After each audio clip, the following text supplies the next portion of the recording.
The Christmas Krampus. This awesome Christmas story is written by an unknown author. So grab your coffee, sit back and enjoy the show. Every year around the Christmas holiday, magical things always seem to happen. Some things are marvellous and joyful, like visits from Santa or a snowman coming alive. Many people say they can feel the Christmas magic in the air or around them. Some things aren't so joyful. Around Christmas every year, kidnappings, murder and suicide rates go up drastically as well.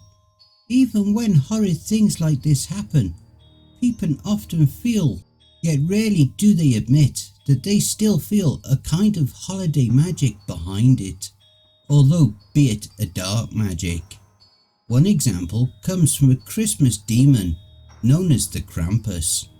The Krampus is well known in countries like Germany and Switzerland for taking naughty children in the dead of Christmas Eve night. Here is one such account. December 6th, 2013. My name is Eli Rockford. I am currently 7 years old as I write this. I confide in this journal something I can't tell my family because they would never believe me. I am often told that I am very smart for my age because I say and do things that most kids my age don't. But if I tell a strange story, no matter how hard I get them to believe me, my parents and siblings say it's just my imagination. Today I looked out my window into the street by our house and saw a man who looked like a shadow with horns. His eyes glowed orange and seeing him scared me a lot. He was ringing a bunch of bells for something, but I just tried to ignore him and sleep. Then I heard a knock on the door. I went down to see who it was for Mummy and Daddy, but when I got to the door, someone stuck a card through our mail slot and ran off really quickly. The card had a picture of a monster who had bull legs, a tail and horns on a scary looking goat head that looked half human. I was so scared that it was the thing in the street, but I don't know what to do. I think I know what it is, but I hope I'm wrong. I showed the card to my dad and he said it was Krampus. The bottom of the card said Gros von Krampus. Daddy says every year Krampus punishes bad girls and boys on Christmas, but Santa gives good boys and girls toys. So now I'm not so scared. I always get toys on Christmas, so I must be a good kid.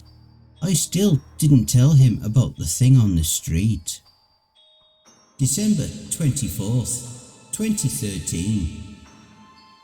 My parents will be gone for most of tonight and Christmas morning tomorrow for some stupid work thing they both have. We usually have a Christmas at 6 o'clock, but we have to wait for Mummy and Daddy to get home first. Mum told Brad, my oldest brother, that we would have a babysitter because she didn't trust him to watch all 5 of us by himself. Mum often let Brad watch us, but we had broke a lot of things the last couple of times we were left alone. So Mummy said she would get Rebecca to watch us. Rebecca came to the house at 5. She was very pretty and Brad couldn't stop staring at her. Mummy and Daddy left a couple of minutes after Rebecca got here. This was the first time Rebecca had watched 6 kids at the same time before, and I don't think she knew what she was getting herself into. My younger sister, Molly, who's 3, threw a tantrum after our parents left. Levi and Garrett, my younger twin brothers, who are both 5, started fighting. Brad talked with Rebecca most of the night and Rachel spent most of the night in her room. Mum and Dad said we would still get Christmas gifts tomorrow, but we had to wait to open them until they got home. We made hot cocoa, but the cocoa maker is hot, so the hot chocolate burned our mouths, and we all got candy canes too. Rebecca started to put us to bed at 8 and finally succeeded at 9:30. Even though she was clearly exhausted and frustrated with us, she told us she had fun and that she wouldn't have spent Christmas Eve any other way. I awoke in the middle of the night at about 11 to see a crimson moon casting a dim red glow on the winter snow. I looked out my bedroom window and saw a red object coming towards our house, fast. It was hard to make out, but it looked like a red sleigh being pulled by reindeer. I instantly recognised this as Santa's sleigh and ran to hide on the stairs and waited for him to come down the chimney, anxiously. Out of the window to the right of our fireplace, I saw the sleigh fly overhead and heard many hooves trotting on the roof. I made sure to remain perfectly still and silent as a mouse. I waited for what felt like an eternity when soft footsteps echoed on the roof above me, getting closer to the chimney. I heard scuffling as ash and dust started falling from the fireplace. Soon, 2 black boots landed. Then the rest of jolly old Saint Nick came through the fireplace with a big bag of toys on his back. Without speaking a word, he went straight to our tree. He took the gifts from his bag and scattered them under our lit-up plastic evergreen, then started on the milk and cookies we left for him. I felt that I had held my breath the entire time I was hiding on the stairs. I couldn't believe I was spying on the real Santa Claus in my own home. Eventually, he made his way over to our stockings and started putting various knickknacks and candies in our stockings, starting with Molly. When he got to Levi, he took out a small black rock and eyed it sadly before placing it in Levi's stocking. It took me a second to realise that he gave Levi coal. I tried to stifle a laugh to the best of my abilities, but a small squeak escaped my lips anyways. Santa turned around and scanned the room. I remained as still as ever. He turned back to the stockings, this time keeping his back to me, and put a small piece of coal in Garrett's stocking too. He put a candy cane in Brad's stocking, along with a pocket knife. Rachel got a new phone and some Kit Kats. Finally, he moved to my stocking, which is always furthest to the right, even though I'm the middle child. He began rummaging through his sack as I leaned forward excitedly to see what presents I was getting. Santa pulled out a large, jet black piece of coal and stuffed it into my stocking. I felt a wave of anger, sadness and regret all at once. I almost stood up right there to tell off the jolly old elf, but when he turned around I saw tears in his eyes. He looked as if he was filled with similar emotions as I was, like he didn't like to have to give bad kids coal. It was for this reason that I remained quiet as Santa climbed back up my chimney, got into his sleigh and flew away. I watched out my downstairs window as the sleigh flew from the roof and into the black abyss of Christmas night. I sat there still in place for a very long time, pondering how I could be a better child next year, when I spotted something out of the window again. It looked like the same figure I'd seen before, but this time the sleigh looked as if it was black. I wrote this off as it was really dark outside, except for the moon's red glow. I wondered why Santa would come back. Maybe he forgot something. Maybe he made a mistake. Maybe I wasn't naughty and he was on his way back right now to fix his mistake. My mind was racing from one thought to another as I began to hype myself up for all my possible Christmas presents. I'd stopped watching the window and had begun to daydream about the next morning until hooves on the roof interrupted my thoughts. I heard loud, heavy clanking this time as he got closer to the chimney. Ash began to fall down the chimney, creating an ashy cloud around the fireplace as what I assumed to be Santa began coming down and landed with a loud clash. My final thought before seeing what came next was, how has no one noticed all of this? Through the cloud of thick black ash protruded two large horns with stripes of red and white like those of a candy cane. As the dust settled, the rest of the figure was revealed. His skin was a pale, icy looking blue. His beard was like Santa's, except it was black and came to a point. His nose was long and his face looked grizzled, but more human than I thought. His horns looked like they'd touch the ceiling if he jumped. His body looked human in shape, but animal in appearance. His legs were twisted and ended in hooves, like that of a cow or bull. He had a long tail.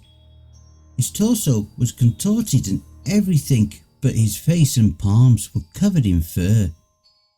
He had broken chains around his wrists and what looked like a heavy red Christmas ornament attached to his tail by another chain. His ears were pointed and so were his yellow teeth. Despite his horrid, outlandish appearance, the most notable things about the creature were its bells that it wore and the basket on his back that had the limp arm of a child hanging from it. The stories were true, and so is Krampus. I couldn't believe my eyes. I had seen sleighs go by, magic reindeer fly overhead, and I'd even seen Santa Claus himself, but none of that could have prepared me for the beast that is Krampus. He moved around the room with such speed that I was caught off guard.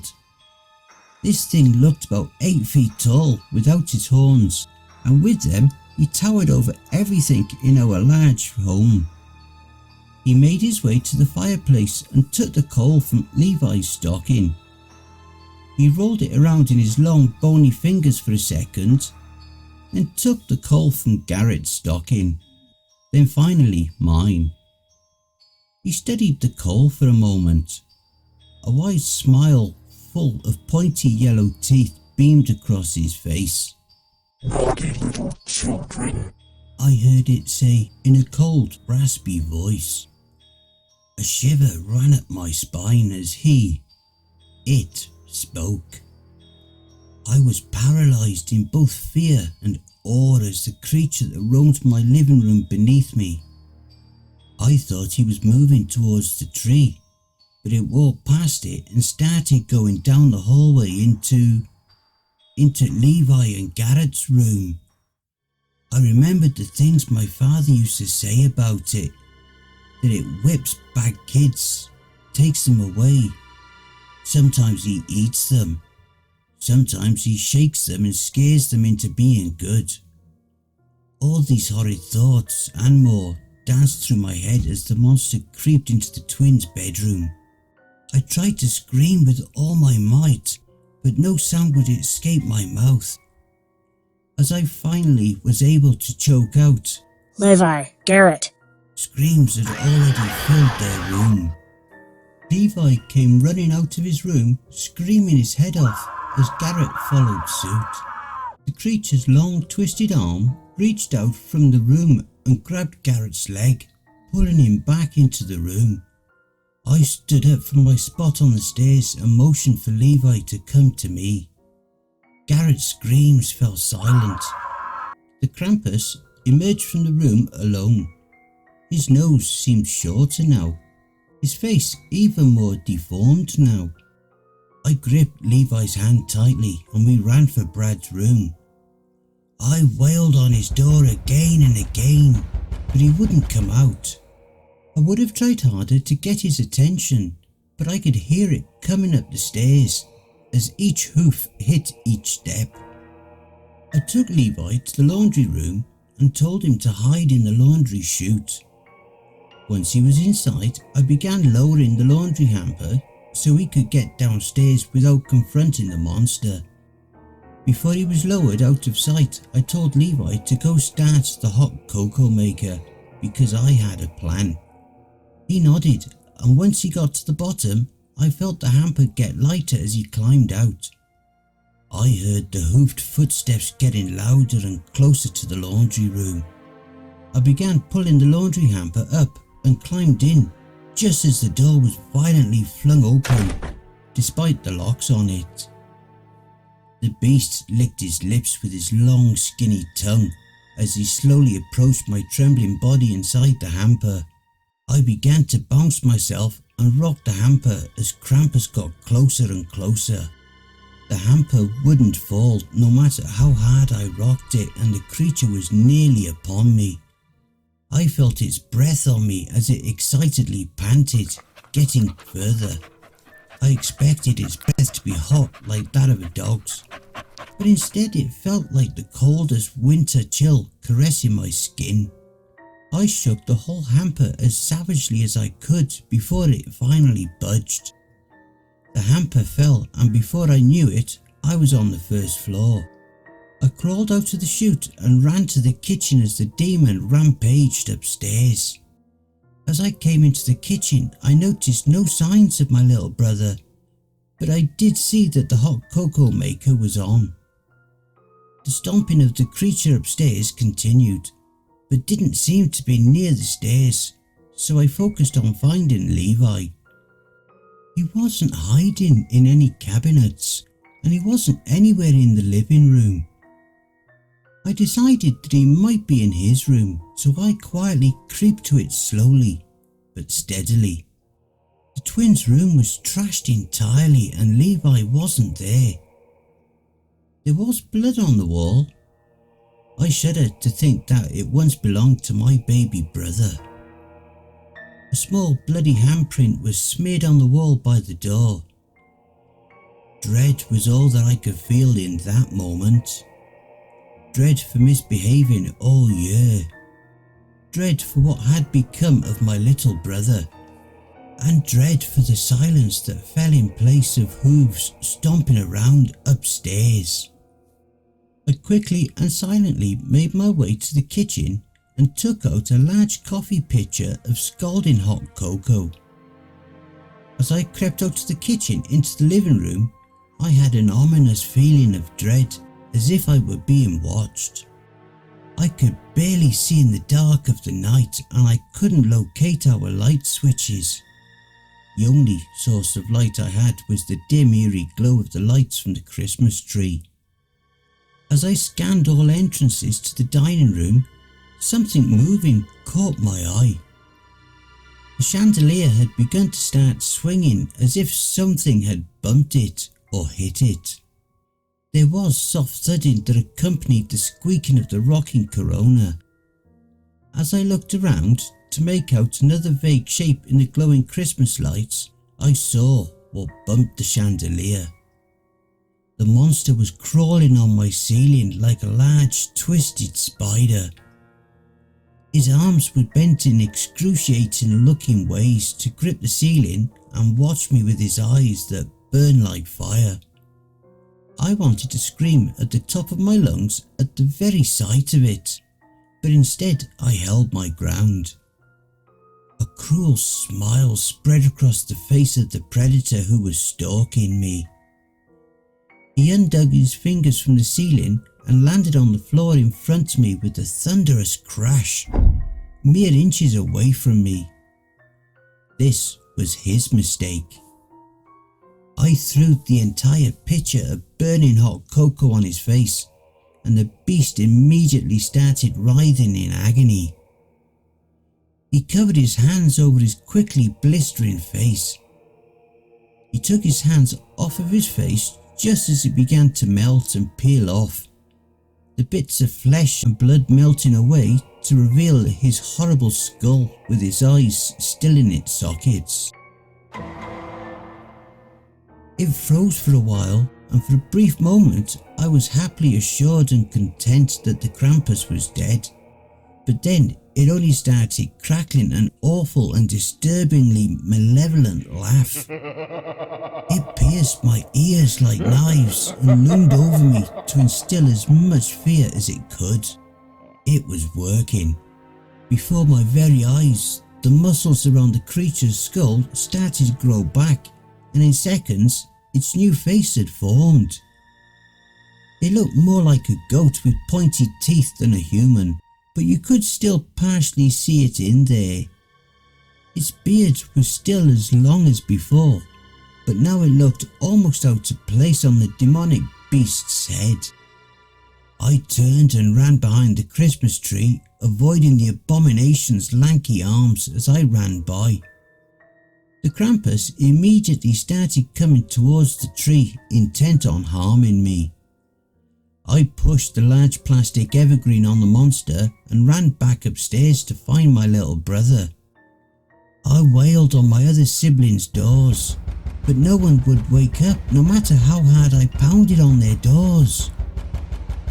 Everyone locks the doors to their rooms when we go to sleep, so we're not bothered. But the doors are also heavy and not much sound gets through them. I began to shout for Levi as loud as I could, hoping he'd respond. Then Levi appeared at the top of the stairs. We stared at each other. He looked terrified and sad. I started to walk towards him when suddenly my baby brother was impaled by the Krampus's horns. His body was thrusted up and thrashed around by the savage creature as he convulsed and shook spastically on its horns. I've seen people die on TV before, but watching it in real life is entirely different. No one should have to go through it. My brother didn't deserve that. No one deserves that. Santa and Christmas are about love and cheer. Krampus made Christmas about hatred and retribution. I watched helplessly while the thing ripped my brother's shaking body from his horns and dropped his lifeless body into the basket on his back. The demon began to strut towards me with malicious intentions, so I ducked into Mom and Dad's empty room and opened the top right drawer in my dad's dresser. I wasn't tall enough to see what I was reaching for, but when I felt it, I pulled out my dad's pistol. I opened the other dresser and had put 2 bullets in the pistol by the time the creature burst open the door. I shot it twice and hit it both times, but it was unfazed by the bullets. And as the monster clawed at his ears while screaming in pain, I began to quickly crawl towards the window until something long, thin, tight and slimy gripped my right leg and began pulling me back. I looked behind me, to my terror, to see the Krampus was using its incredibly long tongue to pull me to its mouth full of sharp, jagged teeth. I began to breathe in and out quicker and quicker and began panicking as my foot got closer to its mouth. I lifted my left leg and kicked it in the face twice before its tongue finally loosened. Before I could breathe, Krampus picked me up and began shaking me wildly. I kicked him a second time, this time with my right foot, and he flung me into the hallway where I began limping away. I had reached the end of the hallway when I heard a loud popping crack sound, moments before feeling a sharp sting all across my back. I looked back and saw that the holiday devil had whipped me with a whip, like a lion tamer would use. I felt the warm ooze onto my back as new pain started settling in. I started to limp away to safety when I was picked up by Krampus again. His long, cold fingers wrapped around my back and stung my cut even worse. He looked at me, right in the eye, before lifting me behind him and dropping me into the birch basket on his back. On the outside of the basket, it looked like it could only fit a couple kids inside, but the inside was massive. I fell into a mountain of bodies. There were hundreds or thousands of kids in that basket, piled on each other, not all alive. Where you couldn't see other kids, which made up the trembling ground, you saw only darkness. No sounds could be heard inside or outside really either. Kids would scream, mutter, shout until their throats clearly hurt, but no sounds came from their mouths. Every time I thought the situation couldn't get any worse, it got way worse. I waited what felt like millennia to escape, as new kids would fall in and join the confusion to show how much time passed. Eventually, the Krampus reached into the basket and began to pull out another child. His arm became larger as he reached into the basket and stretched out to a panicked girl. I grabbed onto a leg and let myself be carried to salvation. When we were pulled from the basket, I let go of the kid and fell behind Krampus. He didn't notice I escaped. He was too focused on the girl. He looked at the small girl for a second before biting into her flesh with his large sharp teeth. I never knew the kid's name before the creature devoured her, but I owe her my life for helping me escape. I backed away slowly from behind as Krampus feasted on my fellow child at its dinner table. I had no idea where I was now, but it was dark and it was cold. I think it's where the creature lives. After the monster was finished eating, he picked up a small wooden box, opened the top and spat something that glowed a bright green into it. He then took the box over to a rusty doofus that he opened, entered, then left a few minutes later without the box. He then left the room, leaving the child's remains on a large platter and a rusty door, to my curiosity. I opened the door to see dozens of more wooden boxes. I also saw many creepy looking porcelain dolls and other creepy toys. The door behind me closed and I was immersed in total darkness. I got out my phone and used it to barely light my way. I walked past a Jack-in-the-Box with a scary face. I walked past a baby doll that looked withered and old. I found a sack doll that looked like a creepy rotting skeleton too. I thought it was like Santa's rejected toy shop until I found the word Misfits smeared in red paint next to a clown with a skull for a head, blue eyes in its sockets and big fleshy hands. I was terrified someone else was caught in that room before. When I got closer to the clown, it jumped towards me and yelled, "Wanna play?" I got really scared and jumped back as the clown let out a scary laugh. I heard scurrying and tiny footsteps of other toys from all around. I started catching the dolls and gingerbread men turning their heads as I ran along the walls trying to relocate the door. I found another message on the wall. "Why can't we die?" was scratched into the wall by something. I wanted nothing more than for this night to end. When I located the door, I bolted for it as soon as I saw it, but was tripped by a toy soldier with realistic burns on half of his face. I kicked the tiny hunk of plastic away and moved closer to the door when a deformed baby doll bit appeared from the darkness and sank her teeth into my leg. I felt a surge of pain and I fell to the ground. I furiously punched the doll's head repeatedly until it unlocked its tiny teeth from my flesh. The porcelain atrocities scurried off as other terrible toys danced around me in the darkness. More and more of them kept popping up and coming out of the boxes like the one Krampus spat the glowing thing into. Then the toys began muttering words I couldn't make out what they were saying. The muttering got louder and louder until I understood some of the words. Feel our pain. He killed us, but not entirely. He gobbled me up and spat my soul into a puppet.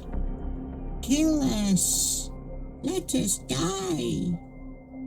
The things they said were terribly dreadful, to say the least. I got up and started to make my way to the door as the dolls chanted more obscene things to me. We're gonna eat you alive like he ate us. I'm gonna rip out your eyes. Although they continued to chant more, none of them came towards me again as I moved around the dark room. I saw a small toy skeleton in Santa's clothes with a beard move by.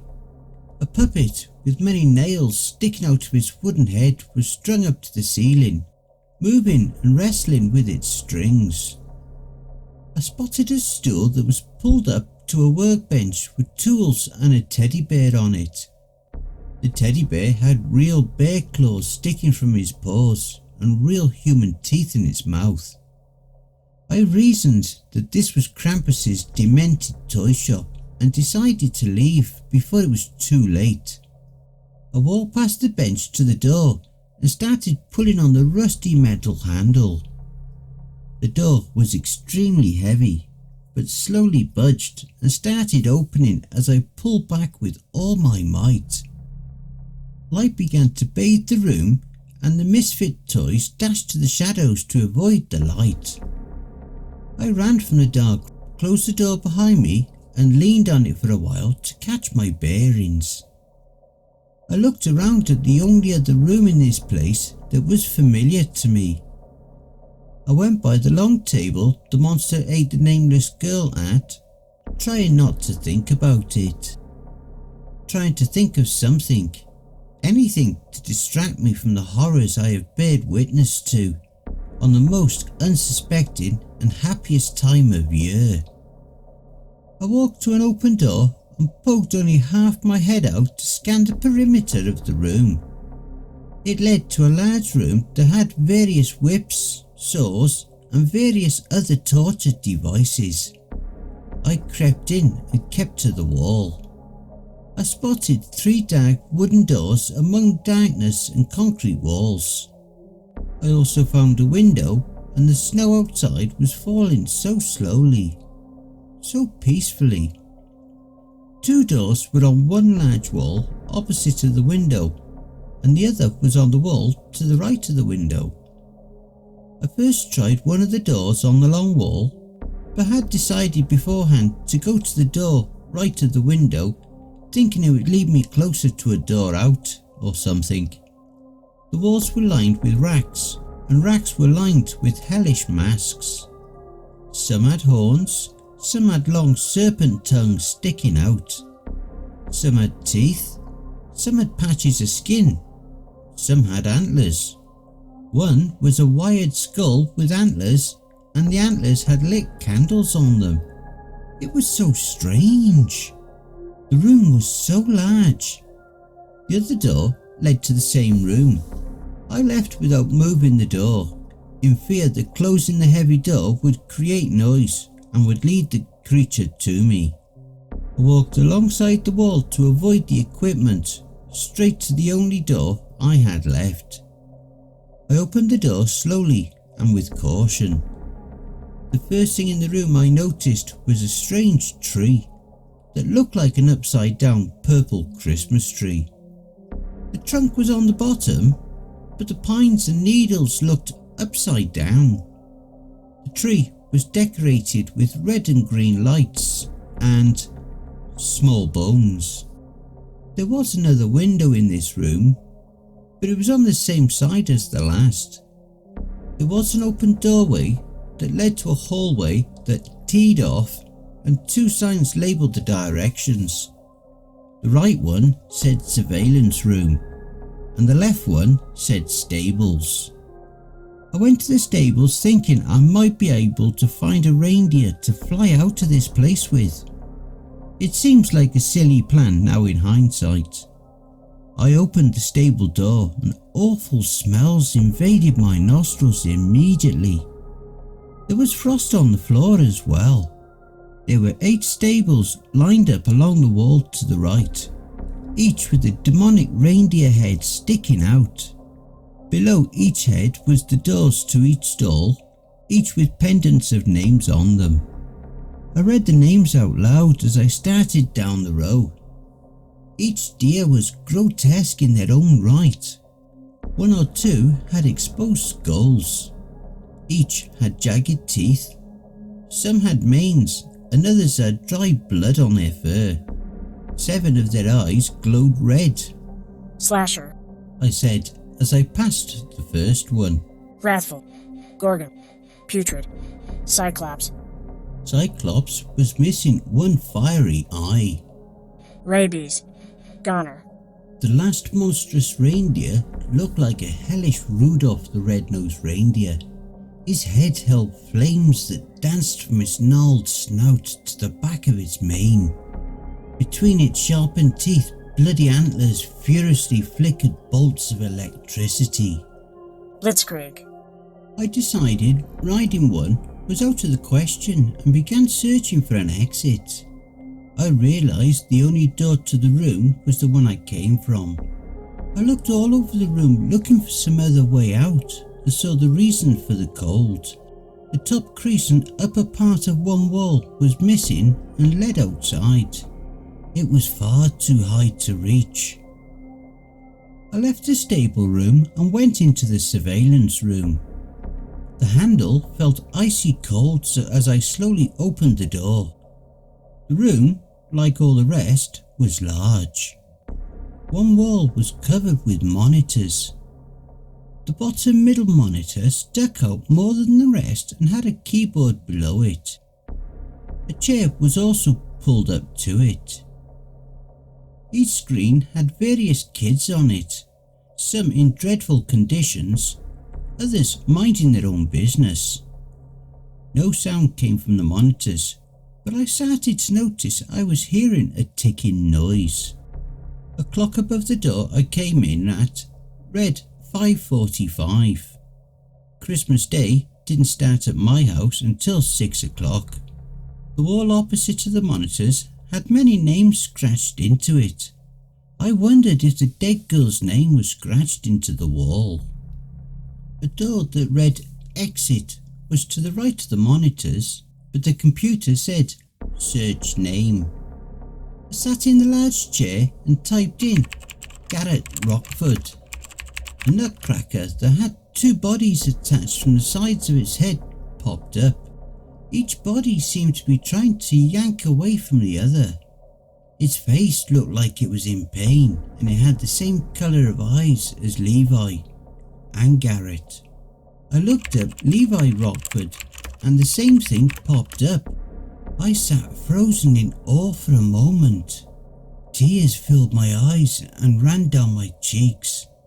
The ticking of the clock seemed turning to clopping as I sobbed. I was crying more than I ever cried before. I cried so hard I began hearing a ringing. Then the chair I was in spun around and I was face to face with Krampus. He looked menacing and insidiously sinister. His horns were partly covered in blood. His long fingers looked sharp and his eyes burned like never before.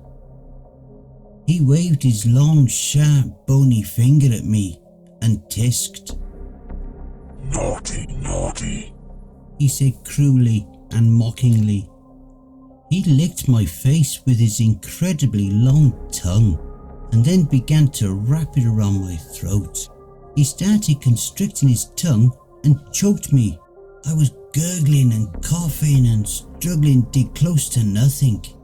I started feeling weaker and weaker as my head heated up. My lungs screamed for air. My vision even started to become blurred. Then I knew if I didn't do something quickly, I was going to die.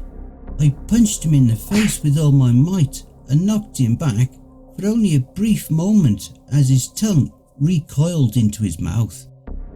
I utilised my time and ran towards the exit.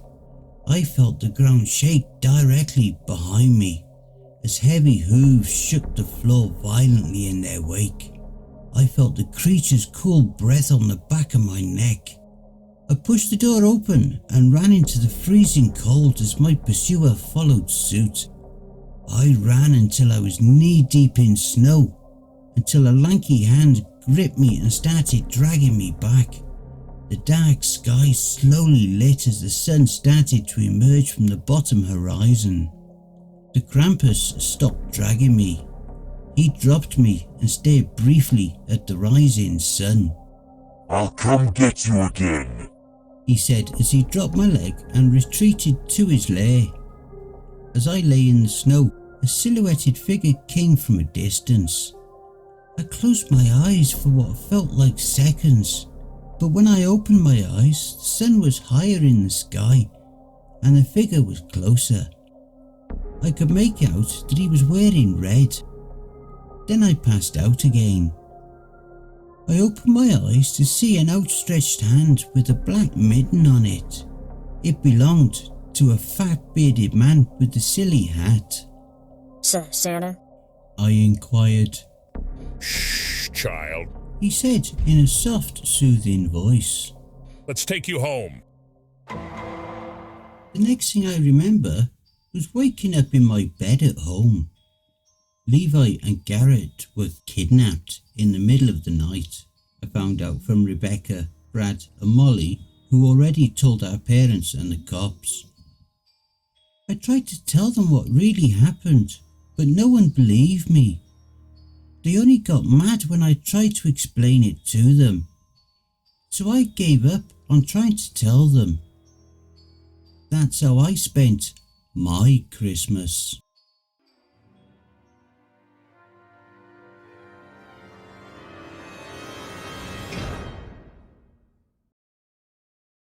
And I hope you enjoy the blooper reel. Yet rarely do they admit that they still feel a kind of holiday. My name is Eli Rockford.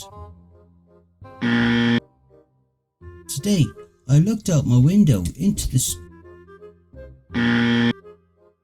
I was so scared that it was the Krampus. My parents will be gone for most of tonight and Christmas morning. Tomorrow for... Mommy and Daddy left a couple of minutes after Rebecca got there. Brad talked with... And Rachel spent most... Mom and Dad said that we could still... We made hot cocoa, but the cocoa maker is broke, so she made hot... We made hot cocoa, but the cocoa maker is broke, so the hot cocoa burner... For fuck's sake. I heard scuffling of ash. I remained silent. He looked as if he was filled with these... Maybe he forgot some... My mind was racing from one thought to another as I began to hype myself up for all my The creature's long, twisted arm reached out. I would have tried harder to get his attention, but I could hear it coming up the stairs as each hoof... I took Levi to the laundry room and told him to hide in the laundry. Dread for what must have become... Dread for what must... And dread for the silence that fell in place of... Motherfucker. I quickly and silently made my way back to the kitchen and took out the loud noise clearly hurt both of our ears, and I waited what felt like fuck's sake. I kicked the tiny hunk of plastic away and moved closer to the door. The things they said were terrible. The things they said were fuck's sake. The walls were lined with racks and racks were lined. I decided riding one.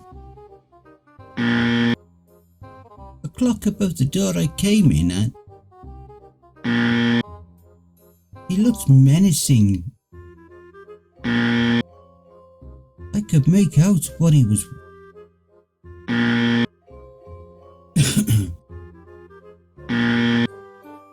So I gave up on trying.